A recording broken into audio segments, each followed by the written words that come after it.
ان الدین عند اللہ الاسلام۔ اس کے بعد اسی طرح ایک اور جو مسئلہ ہے ٹھنڈی کے موسم میں وہ ہے ساکس کا جو مسئلہ ہے، اس کے متعلق 3 باتیں یاد رکھے بس کافی۔ ساکس پر مسح کے متعلق 3 باتیں۔ پہلی جو بات ہے وہ یہ کہ چمڑے کے ساکس پر تو مسح جائز ہے، چمڑے کے علاوہ جو ساکس ہے اس پر بھی مسح کرنا جائز ہے، جیسا کہ آج ہم لوگ پہنتے ہیں ساکس، اس پر بھی مسح کرنا جائز ہے۔ دلیل 9 صحابہ کہتے ہیں کہ چمڑے کے علاوہ جو ساکس ہے اس پر مسح کرنا جائز ہے۔ اس میں سے عمار بن یاسر رضی اللہ عنہ، علی رضی اللہ عنہ، عمر بن خطاب رضی اللہ عنہ، بلکہ 9 صحابہ کہتے ہیں چمڑے کے علاوہ جو ساکس ہے اس پر بھی مسح کرنا جائز ہے۔ یہ پہلا مسئلہ ساکس کے متعلق۔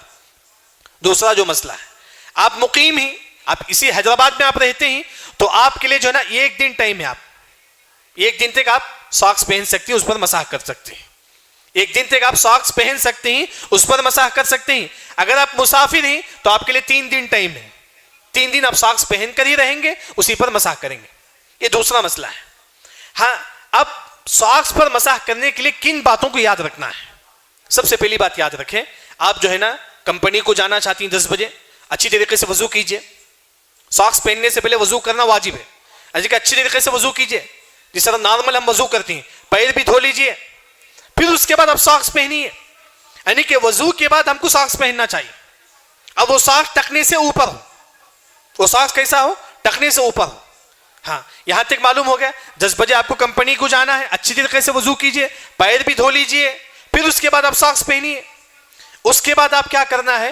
ظہر کی نماز کے لیے آپ آتے ہیں، وضو ٹوٹ گیا تو ظہر کی نماز کے لیے آپ وضو کرتے ہیں، پھر اس کے بعد ساکس کے اوپر مسح کرتے ہیں، تو وہاں سے آپ کا ٹائم شروع ہوتا ہے۔ اگر آپ مسافر ہیں، آپ نے ظہر کی نماز کے لیے سب سے پہلے مسح کیا، تو آج ظہر سے لے کر کل ظہر تک آپ کے لیے ٹائم ہے کہ آپ اس پر مسح کر سکتے ہیں۔ آج ظہر سے لے کر کل ظہر تک آپ کے لیے ٹائم ہے کہ آپ اس پر مسح کر سکتے ہیں۔